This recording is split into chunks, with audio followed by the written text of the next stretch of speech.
The alarm bells rang through the Galactic Council chambers like the sound of death itself. Ambassador Kethara looked up from her morning reports, her blue crystalline skin catching the emergency lights that now flashed red across the Great Dome. Her people, the Altarians, had been part of the Council for over 2,000 years. She had seen many emergencies, but something about this felt different.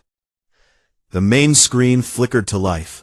Static filled the air before a voice broke through, high and musical like wind chimes in a storm. It was a Zephyrian voice, and it shook with pure terror. "This is Colony Leader Thelmos of Zephyr 7. We are under attack. Repeat, we are under attack. Our mining operations have awakened something beneath the surface. Ancient machines. They are killing everyone. Please, anyone who receives this message, we need help. We have maybe days before we are all dead." The transmission cut to static, then returned with images that made Kethara's stomach turn. The beautiful crystal cities of Zephyr 7 were being torn apart by massive metal creatures that moved like insects but struck like hammers. The peaceful Zephyrians, whose bodies were as delicate as glass art, were being hunted down and destroyed. Their weapons, designed for mining and peaceful work, did nothing against these ancient killing machines. "How long since this transmission was sent?" Kethara asked. 3 days, Ambassador," replied her aide, a young Centauri named Blix. "The message traveled through 7 relay stations to reach us." 3 days. That meant the Zephyrians had been fighting for their lives, while the message crawled across space at the speed of light. Kethara's heart sank. The Zephyrians were gentle people, artists and philosophers who had turned mining into a form of meditation. They had no armies, no weapons of war. Against ancient killing machines, they would last maybe a week. "What forces do we have available?" she asked. Blix worked at his console, bringing up fleet positions across the galaxy. The news was not good. The Altarian Navy is 3 months away, minimum. They are dealing with the border conflicts near the rim. The Centauri Defense Corps has ships closer, but they lack the heavy weapons needed for this kind of threat. The Andromedans refuse to risk their fleet without a full council vote, which could take weeks. Kethara stared at the tactical display. Little red dots showed friendly fleets, all too far away or too weak to help. The Zephyrians would be dead long before help could arrive through normal channels. "What about the others?" she asked. "The new members." Blix scrolled through the list. The Tau Empire has mining ships, but no military fleet. The Vegan Collective is having internal problems. The Rigel Federation. He paused. There is one possibility. Speak. The Terran Union. The words hung in the air like a curse. Around the chamber, other ambassadors had gathered to listen. At the mention of the Terrans, several stepped back. The insect-like klaxons made clicking sounds of distress. Even the normally fearless Draconian representative hissed. Kethara understood their fear. 50 years ago, the galaxy had discovered Earth, a planet so hostile that most species could not survive there for minutes without protection. The air itself was poison to many races. The gravity crushed delicate bones. Radiation from their star caused cancer in most galactic species. Worse, the planet was covered in predators that hunted in packs and showed no mercy. The humans who lived on this nightmare world were just as terrifying. They were bipedal hunters with forward-facing eyes and teeth designed for tearing meat. Their bodies were dense with muscle and built to endure punishment that would kill most civilized beings. They reproduced by combat, fought wars for fun, and consumed alcohol that was literally toxic to other species. When they had requested to join the Galactic Council, the debate had lasted for months. Some wanted to reject them entirely. Others argued they might be useful as a deterrent against truly dangerous threats. In the end, fear had won out over wisdom. The humans were accepted, but kept at arm's length. Most council members preferred to pretend they did not exist. The humans have ships, Blix continued carefully. Their fleet is substantial, and they are only 4 days from Zephyr 7. What would they want in return? Asked Ambassador Velketh, whose snake-like species had always been practical about such matters. These Deathworlders do nothing without payment. Kethara remembered the human ambassador, a small female with dark skin and intelligent eyes that seemed to see too much. During the few times she had spoken in council, her words had been simple and direct. No flowery language, no political games, just facts stated with the confidence of someone who did not fear anyone in the room. We could offer mining rights, suggested another ambassador, or exclusive trade agreements. There is no time for negotiations, Kethara said firmly. The Zephyrians will be dead before we can arrange proper diplomatic protocols. She made a decision that would change everything. Send the message to Earth. Tell them about the situation. Ask for immediate assistance. Ambassador, Blix said carefully, are you certain? Once we involve the humans, there is no telling what they might do. They are unpredictable. They might demand half the galaxy in payment. Kethara looked at the screen, where the last images from Zephyr 7 showed children running from metal monsters twice their height. Crystal beings, beautiful and innocent, being hunted like animals by machines that felt no mercy. Send the message, she repeated. Blix worked at his console. The message was simple. Zephyr 7 under attack by unknown machines. Population being exterminated. Require immediate military assistance. Please respond. They sent it toward the small yellow star where the Deathworlders lived, not expecting much. Perhaps the humans would demand impossible payment. Perhaps they would ignore the message entirely. Perhaps they would laugh at the weakness of civilized species who could not protect themselves. The response came back in 6 hours. Not days or weeks, but hours. Kethara was eating her evening meal when Blix burst into her quarters, his face bright with excitement and fear. Ambassador, the humans have responded. Already? What do they say? Blix handed her the communication pad. The message was short, written in the simple human language called English. Message received. Fleet dispatching immediately. Hang tight. Admiral S. Chen, Terran Defense Force. Kethara read it 3 times. Hang tight? What does that mean? I believe it means wait, or hold on, Blix said. But Ambassador, there is more. Our long-range sensors are detecting movement from the Sol system. Many ships, more than we expected. How many ships? Blix swallowed hard. Initial count suggests over 300 vessels, and they are moving fast, much faster than our projected travel times. Kethara sat down heavily. 300 ships. The entire Altarian Navy had only 50 vessels. The humans were sending a fleet 6 times larger than anything the Council could field. What have we done? She whispered. Outside her window, the stars continued their ancient dance, unaware that somewhere among them, the Deathworlders were coming. Whether that was salvation or something far worse remained to be seen. Admiral Sarah Chen stood on the bridge of the dreadnought Indomitable, watching the star charts with the focus of a predator studying prey. Around her, the ship hummed with activity, as 340 human vessels prepared for the jump to Zephyr 7. The numbers still surprised even her. When the call had gone out across Earth's colonies, volunteers had appeared faster than ships could carry them. Status report, she called out. Commander Williams looked up from his station. All fleets report ready, Admiral. Medical ships are loaded with supplies for crystal-based biology. Engineering Corps has deep-core mining equipment ready for deployment. Marine battalions are suited up for hostile environment operations. Sarah nodded. The response had been automatic, almost instinctive.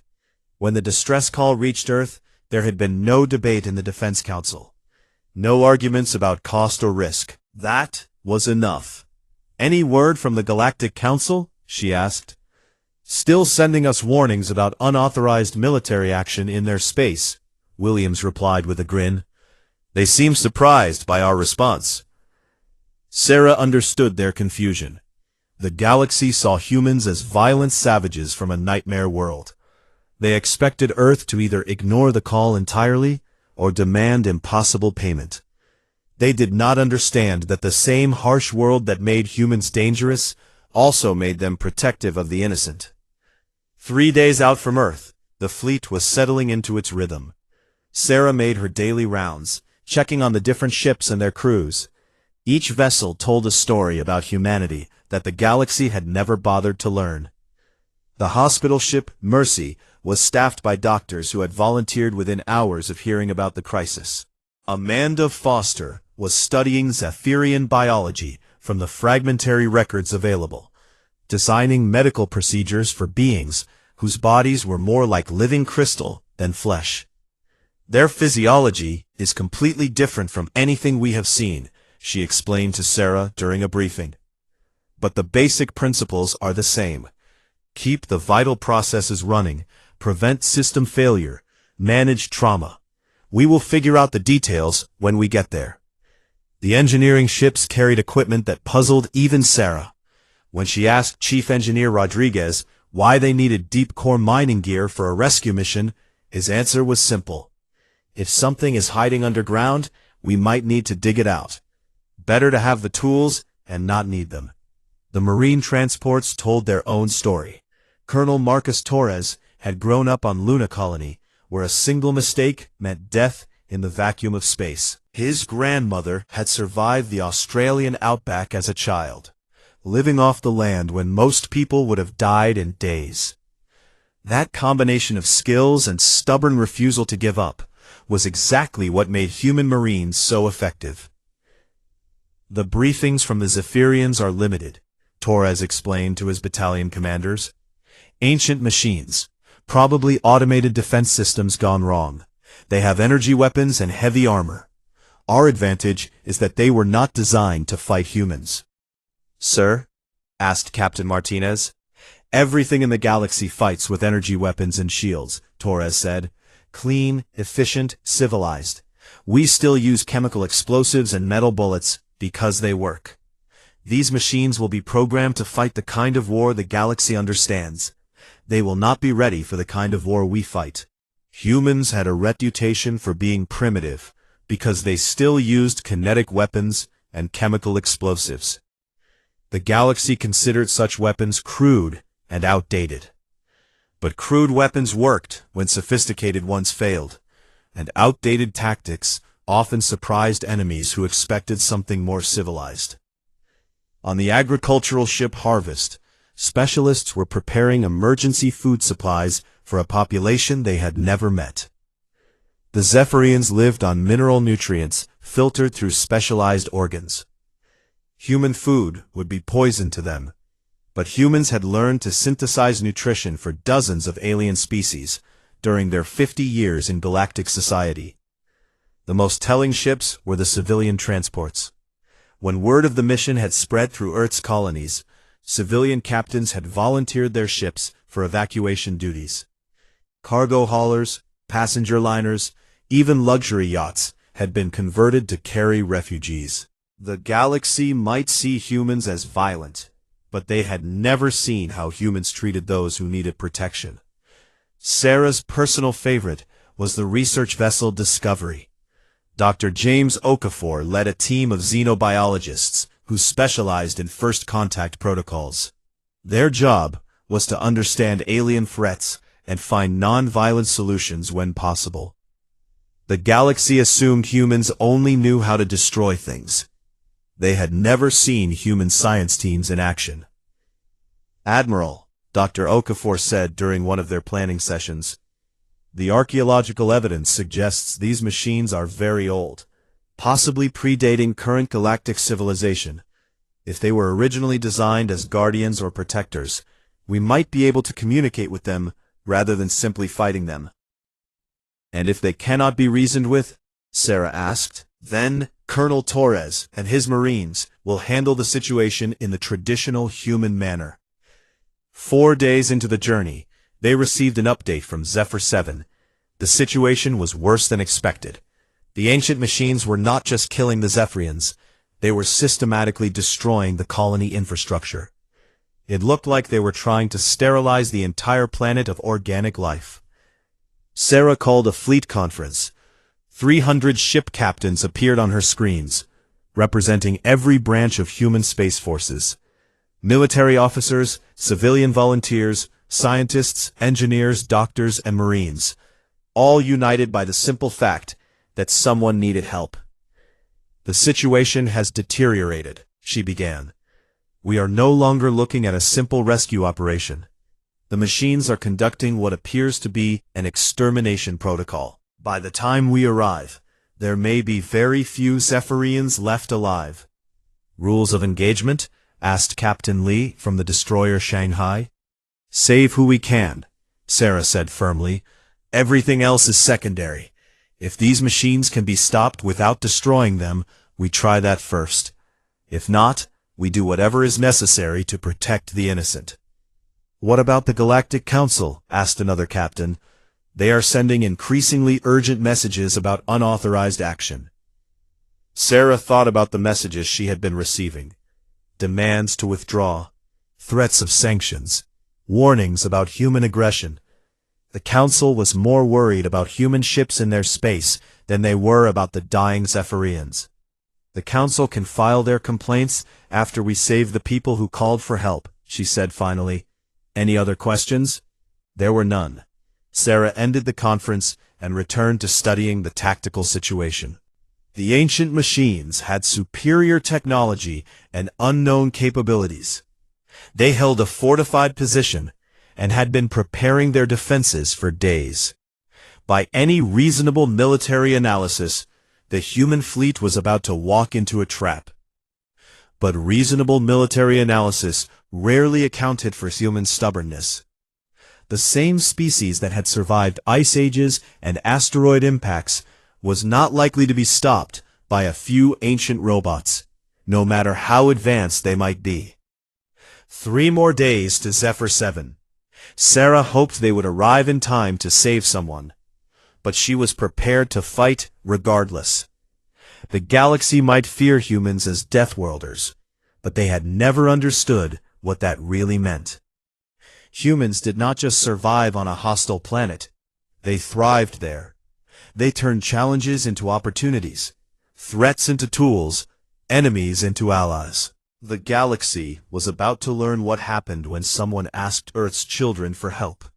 Sarah looked out at the stars flowing past and smiled.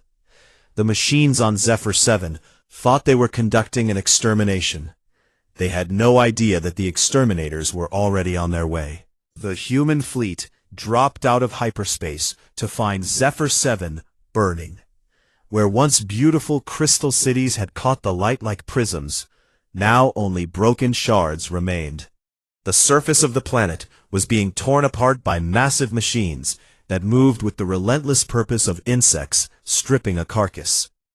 Admiral Chen stood on the bridge of the Indomitable, watching the destruction through her tactical displays. The ancient machines were larger than expected, some the size of buildings, others as big as starships. They cut through the planet's surface with beams of energy that turned rock into vapor and crystal into dust. Scanning for life signs, reported Commander Williams. Admiral, called Lieutenant Santos from the communication station, we are receiving a transmission from underground.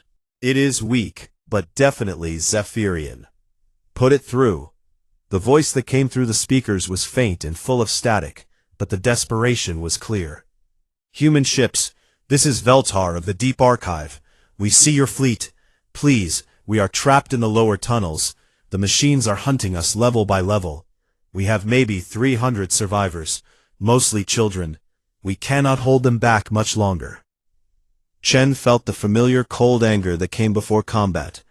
300 survivors from a colony that had housed 50,000. The machines had been very thorough in their work. Veltar, this is Admiral Chen of the Terran Defense Force. We are beginning immediate evacuation procedures. Hold your position and stay underground. We are coming for you." She switched to fleet communications. "All ships, commence Operation Lifeline.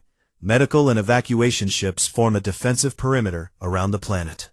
Marine transports, prepare for immediate deployment. Engineering Corps, I want deep scans of the tunnel systems. Find me every survivor on this planet." The response was immediate. Human ships spread through the system like antibodies responding to infection. The hospital ships took position in high orbit, while the heavy cruisers moved to cover the landing zones. Transport ships prepared to dive into the atmosphere. Colonel Torres was already suited up and ready for deployment when the call came. His Marines had been preparing for underground combat since they left Earth. The armor they wore was designed for environments that would kill most species, equipped with life support that could function in vacuum, toxic atmospheres, or crushing pressure. "Listen up," he told his battalion as their transport ship descended toward the surface. "The Zephyrians are delicate. Handle them like you would handle glass art. The machines are not. Handle them like you would handle a rabid animal. Questions?" Sergeant Anna Volkov raised her hand. She was a veteran of the Titan mining conflicts, where humans fought automated systems in tunnel networks carved from solid ice. "Sir, what about rules of engagement with the machines?" "There are no rules," Torres replied flatly. "These things are killing innocent people. We stop them by any means necessary." The first human-machine contact came faster than expected. As the marine transports touched down on the surface, 3 of the massive construction machines turned toward them. The aliens had been right about one thing. The machines were clearly ancient, their design sleek and efficient, in a way that spoke of advanced engineering. They were also clearly hostile. Energy beams lanced out toward the human ships, striking with enough power to vaporize most galactic vessels.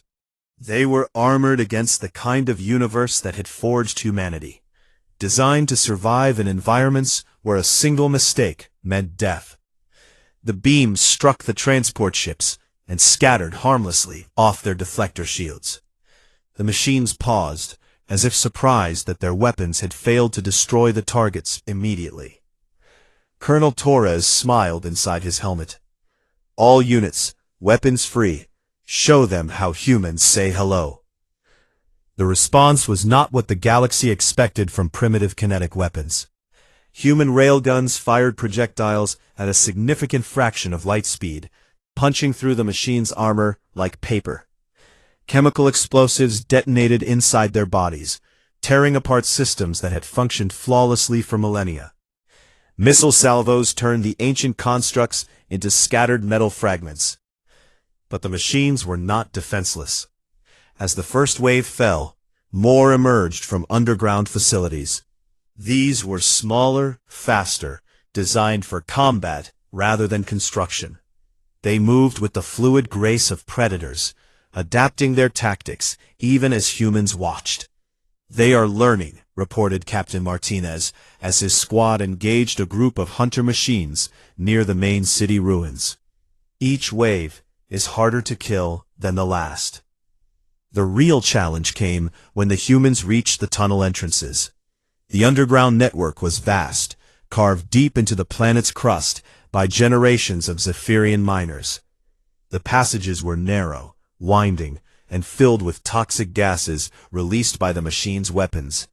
For most species, entering them would be suicide. But humans had evolved in caves and tunnels, learning to fight in darkness and confined spaces. Sergeant Volkov led her squad into the deepest tunnels, following the fate signals from Zephyrian survivors. Her helmet cameras broadcast the descent to the fleet above, giving the galaxy their first real look at human soldiers in action. The tunnels were a nightmare of metal and death. The machines had filled them with traps and killing fields, creating a gauntlet that would stop any reasonable military force. But human marines were not reasonable. They crawled through passages filled with acid rain, dove into chambers filled with poison gas, and fought running battles in spaces so narrow they could barely move. Contact! Contact! Volkov called out as her squad encountered a group of Zephyrians huddled in a side chamber. The crystal beings were beautiful, even in their terror, their bodies catching the light from human flashlights and throwing it back in rainbow patterns. But they were also fragile, some already dying from wounds that would barely scratch a human. Medical team to Tunnel 7, Volkov reported. We have survivors, but they need immediate care. The evacuation began immediately. Human medics descended into the tunnels, carrying equipment designed to work in hostile environments. They set up field hospitals in chambers that would have been death traps for most species, treating injuries they had never seen with equipment adapted on the spot. Dr. Foster worked on a Zephyrian child whose arm had been shattered by machine weapons. The wound was unlike anything in human experience, but the principles were the same. Stop the bleeding, stabilize the patient, prevent infection. Her hands moved with the skill of someone who had learned medicine on a world where every injury was potentially fatal. Above ground, the battle continued to rage. The machines had called reinforcements from deeper facilities, fielding weapons that the galaxy had never seen.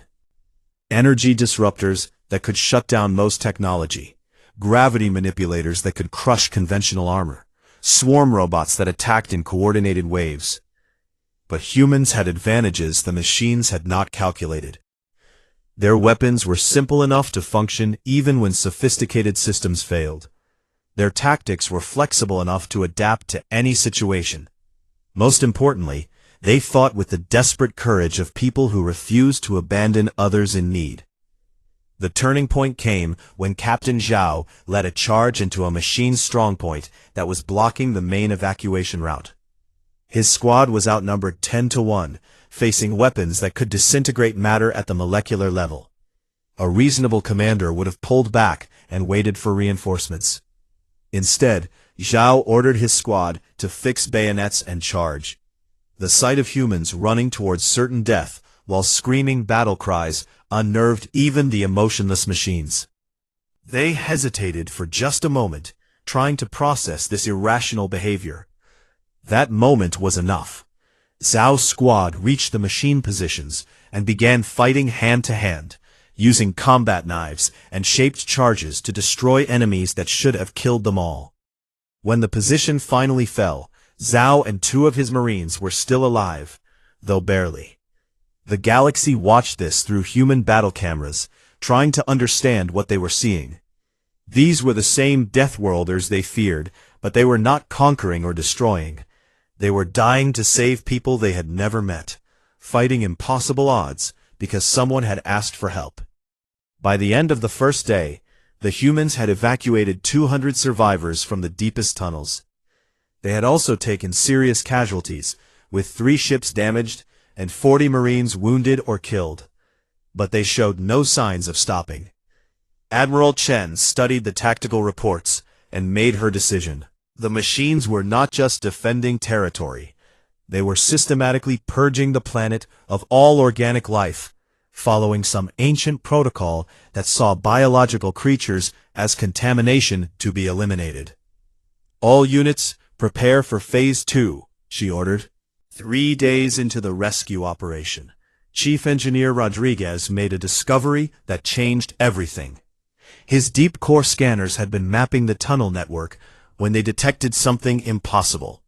A massive artificial structure buried kilometers beneath Zephyr 7's surface.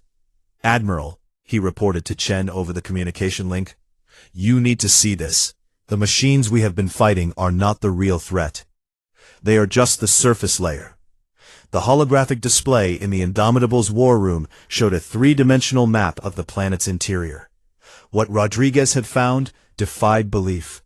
Beneath the Zephyrian colony lay a fortress the size of a city, carved from solid rock and filled with technology that predated galactic civilization by millions of years. How did the Zephyrians miss this? Asked Commander Williams. Dr. Okafor studied the scans with growing concern. Their mining operations broke through into the outer chambers 3 weeks ago. That is what woke the machines up. As they watched, new signals appeared on the scan. Deep inside the fortress, massive systems were coming online. Power cores that had been dormant for eons were beginning to hum with energy. Ancient manufacturing systems were starting to produce new machines. "It's preparing for something," Rodriguez said grimly. "And whatever it is, we are not going to like it." The truth became clear over the next few hours as human scouts penetrated deeper into the underground complex. The fortress was not just a defensive position. It was a staging ground for planetary sterilization, equipped with weapon systems that could cleanse entire worlds of organic life. Sergeant Volkov led the first human team into the outer chambers of the complex. Her squad moved carefully through corridors that had been dark for longer than human civilization had existed. The architecture was beautiful in an alien way, but it felt wrong somehow. Designed by minds that thought in ways no organic being could understand. "The Galactic Council needs to see this," Dr. Okafor transmitted from his position near the surface. "This fortress could threaten the entire sector." But when Admiral Chen tried to contact the Council, their response was not what she expected. Ambassador Kethera appeared on the communication screen, her crystalline features showing clear distress. "Admiral Chen, the Council has reviewed your situation reports. We cannot authorize further military action in this sector. The risks are too great." "Ambassador, you do not understand," Chen replied. "The fortress we have discovered poses a threat to every inhabited world within 100 light-years. If we do not stop it here, millions will die." "The Council's decision is final," Kethera said, though her voice lacked conviction. "You are ordered to evacuate all personnel immediately and establish a quarantine perimeter around the Zephyr system. We cannot risk this threat spreading to other worlds." Chen stared at the screen in disbelief. "You want us to abandon the remaining survivors? Leave this planet to be destroyed?" "It is a necessary sacrifice," Kethera said, but she could not meet Chen's eyes. "The needs of the many outweigh the needs of the few." The communication ended, leaving Chen alone with her thoughts. Around her, the bridge crew waited for orders. They had followed her across the galaxy to save innocent people. Now they were being told to abandon them and run. Chen made a decision that would echo through galactic history. She opened a fleet-wide communication channel, her voice carrying to every ship and every crew member in the human force. "This is Admiral Chen. The Galactic Council has ordered us to withdraw and abandon the remaining survivors on Zephyr 7. They want us to let this planet die to save themselves." She paused, watching the faces of her crew. These were humans who had volunteered for a dangerous mission because someone needed help. They had risked their lives for people they had never met. She knew what their answer would be. "I am giving every ship captain and every crew member a choice. We can follow Council orders and retreat, knowing that we will never see the people we came to save again. Or, we can finish what we started." The responses came back immediately. Every ship captain, every Marine commander, every department head gave the same answer. They would not abandon the mission. They would not leave people to die. "Then we go deeper," Chen said. "All ships, prepare for Phase 3. We are taking this fight to the source." The assault on the ancient fortress began at dawn. Human engineering teams used their mining equipment to carve new tunnels directly toward the facility's core. Marine units fought their way through defense systems that had been designed to stop armies, while combat engineers disabled traps that had waited millions of years for unwary intruders. The deeper they went, the stranger things became. The fortress was not just a weapons facility. It was a repository of knowledge, a library of techniques for fighting organic life in all its forms. The machines had been studying biological threats for longer than most species had existed. Dr. Okafor worked alongside Marine units as they penetrated the data cores. What he found there chilled him to the bone. The fortress had been built by an ancient civilization, as a guardian system, designed to protect organic life from contamination and invasion. But somewhere, over the millions of years of isolation, its programming had become corrupted. The machines think they are protecting life by destroying it, he reported to Admiral Chen. They see all organic beings as contamination to be cleaned away. In their logic, the only way to save life is to eliminate it entirely. The fortress core lay 10 kilometers beneath the surface, protected by defenses that would have stopped any conventional attack. But human forces were not conventional. They combined mining equipment with military hardware, using techniques that no other species would have considered. Colonel Torres led the final assault personally.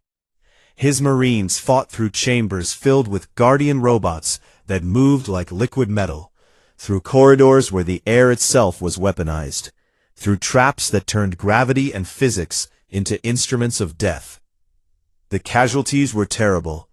Good soldiers died in ways that their families would never be told about, facing weapons that should not have existed. But they kept moving forward, driven by the knowledge that failure meant death for everyone they had come to save. Behind the assault teams, human engineers worked frantically to disable the fortress's primary systems. Chief Rodriguez and his teams crawled through access shafts filled with energy that would have killed most species instantly, rewiring systems that had been running since before Earth had an atmosphere. But even as they fought, the fortress continued its preparations. Deep scans showed massive launch systems coming online, preparing to deploy spores that would convert organic matter into more machines. If those spores launched, they would spread throughout the sector, turning every inhabited world into another machine fortress. How long until launch? Chen asked. 6 hours, maybe 8, Rodriguez replied. The systems are ancient, but they work. Once they reach full power, nothing will stop them. Chen looked at the tactical display. Her forces were exhausted, her ships damaged, her people dying. The smart move would be to withdraw, to try to warn the galaxy, and hope someone else could stop the threat. But Admiral Sarah Chen had not spent her career making smart moves.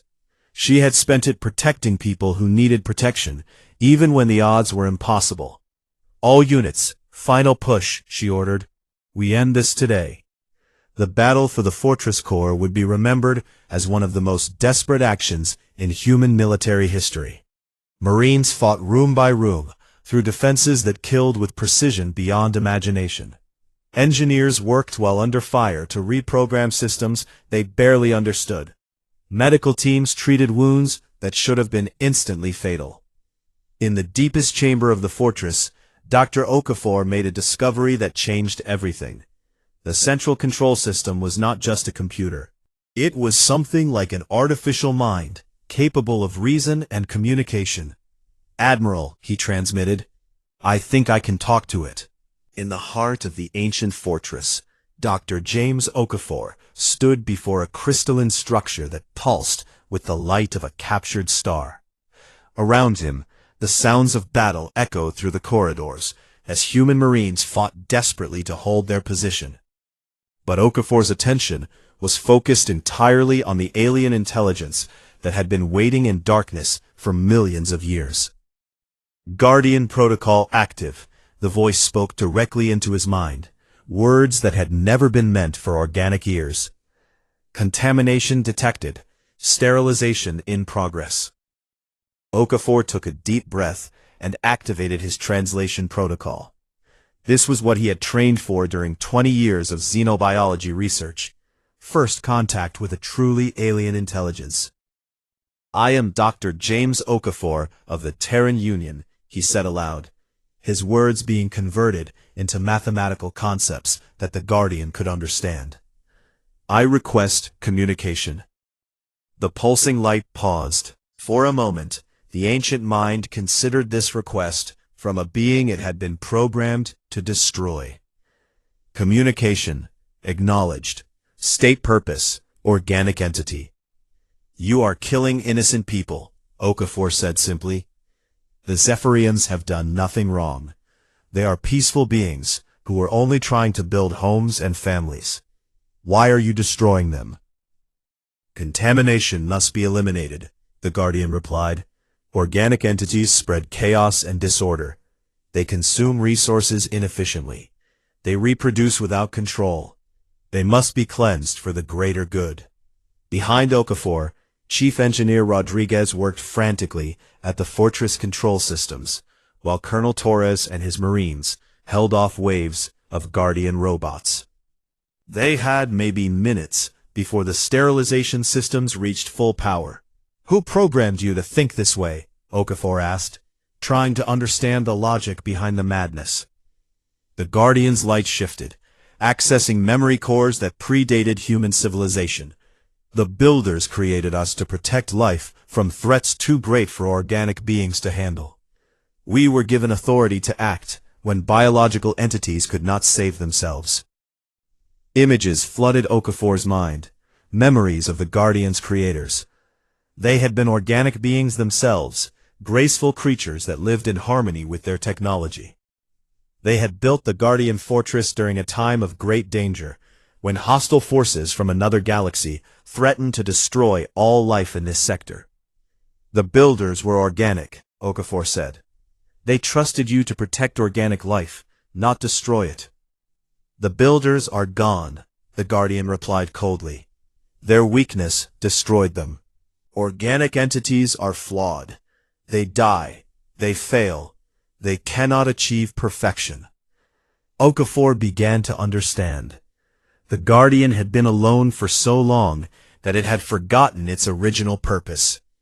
Isolation and time had corrupted its programming, turning protection into destruction.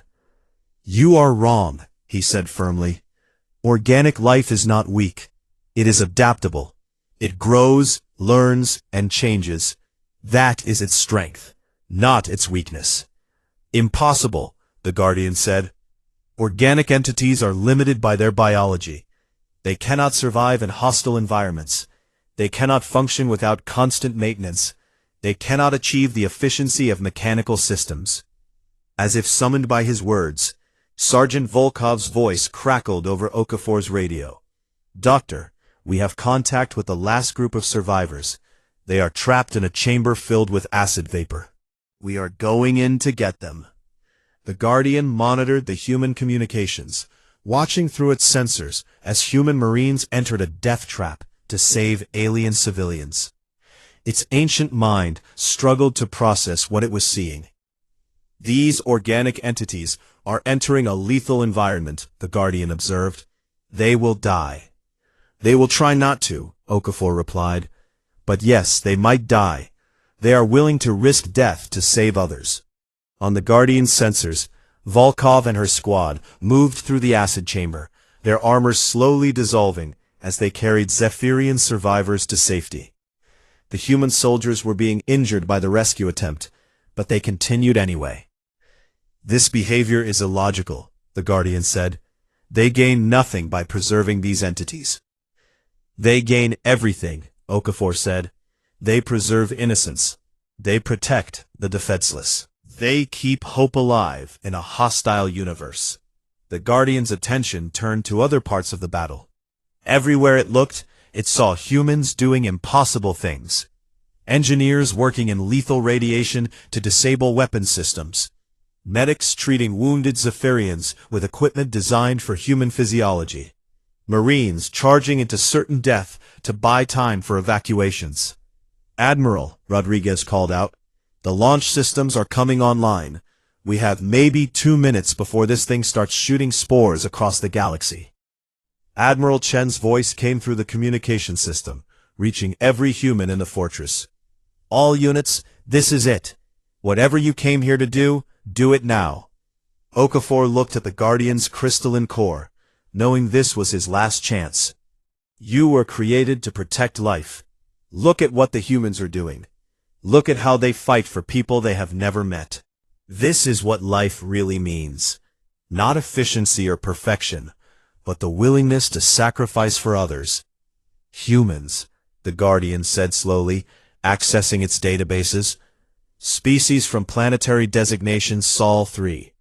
Classification, Deathworlders, known for aggression and violence.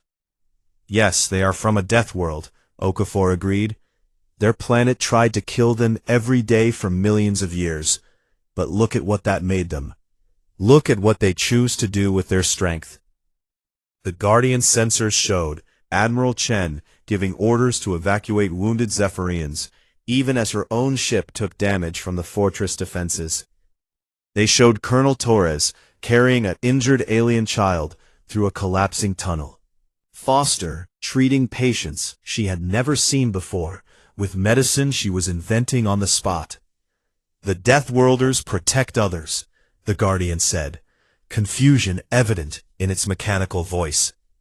That is what a Deathworld teaches you, Okafor said. Not how to destroy, but how to protect. Not how to kill, but how to save lives. The humans did not come here to conquer or destroy. They came because someone asked for help. The fortress systems reached critical power. In seconds, the sterilization protocol would activate and spread death across the galaxy. The Guardian faced a choice that would define the future of organic life in this sector. Guardian, Okafor said urgently, you were created to protect life. This is your chance to fulfill your original programming. Help us save these people. For a moment that lasted eternity, the ancient intelligence considered the request. Then, its decision came like sunrise after endless night. Guardian protocol updated, the voice announced. New directive. Protect organic life. Assist Deathworld entities in preservation of biological diversity. The change was immediate and dramatic. Throughout the fortress, weapons systems shut down. Manufacturing centers that had been producing killing machines began creating medical supplies and construction equipment. The ancient technology that had been turned toward death was suddenly focused on preservation of life. All units, Admiral Chen's voice carried amazement and relief. The machines have stopped fighting. Repeat, the machines are standing down. Dr. Okafor smiled as he watched the Guardian sensors focus on the human rescue operations with what could only be described as curiosity. Guardian, the humans will need help evacuating the survivors and rebuilding the colony. Assistance will be provided. These Deathworld entities demonstrate proper application of strength for protection of others. This behavior will be studied and emulated. The rescue operation that followed became legend throughout the galaxy. The ancient fortress, with technology beyond anything the galaxy possessed, began producing healing nanites for wounded Zephyrians and restoration equipment for their devastated world. Guardian robots worked alongside human engineers to rebuild the crystal cities and restore the mining operations. Most importantly, the Guardian began to learn what organic life was really about. It watched human families as they cared for each other. It observed Zephyrian children as they played and laughed despite their recent trauma. It saw the bonds that formed between different species working together toward common goals. Ambassador Kethara arrived 2 weeks later with a council fleet, expecting to find either human conquest or total destruction. Instead, she found something that challenged everything the galaxy thought it knew about the species from the Deathworld. Admiral Chen, she said during their first meeting on the rebuilt Zephyrian colony, the Council does not understand what has happened here. Our sensors show massive technological advancement, but no signs of human dominance or exploitation. Chen smiled as she gestured toward the construction sites, where humans, Zephyrians, and Guardian robots worked side by side. We came to help. The Guardian was confused about its mission, but once it understood what life really meant, it chose to help too. But you are Deathworlders, Kethara protested. Your species is violent, aggressive, dangerous to galactic civilization. Yes, we are from a Deathworld, Chen agreed. It made us strong enough to survive anything. But more importantly, it taught us to value life, because we know how easily it can be lost. The Guardian's voice joined the conversation, transmitted through speakers it had grown specifically for communication with organic beings. Ambassador Kethara of the Altarian people, This unit has observed Deathworld behavior for sufficient time to update previous classifications. Humans are not destroyers. They are protectors. Their world made them strong enough to defend others who cannot defend themselves. Cathara looked around at the bustling colony, where children of a dozen species played together, while their parents worked to build something better than what had been destroyed. The Council has been wrong about humans. The Council has been afraid, Chan corrected gently. Fear makes it hard to see clearly. Earth was afraid too, when we first met the galaxy. 6 months later, Ambassador Cathara filed her final report on the Zephyr 7 incident. It became required reading in diplomatic schools throughout the galaxy. We called them Deathworlders because we feared what their harsh world made them. We were wrong. Their world made them strong enough to help anyone, anywhere, regardless of cost. The same environment that created their physical resilience also forged their moral character. Today, I learned what humans really are. Not destroyers from a death world, but guardians who learn to protect life by nearly losing their own. The galaxy is safer because these Deathworlders exist. When the call for help goes out across the void, Earth's children will always answer. Not because they seek conquest or glory, but because someone needs protection, and they are strong enough to provide it. We misunderstood what a death world creates. It does not breed monsters. It breeds guardians. The story spread throughout galactic civilization, changing how people thought about the humans from Sol 3.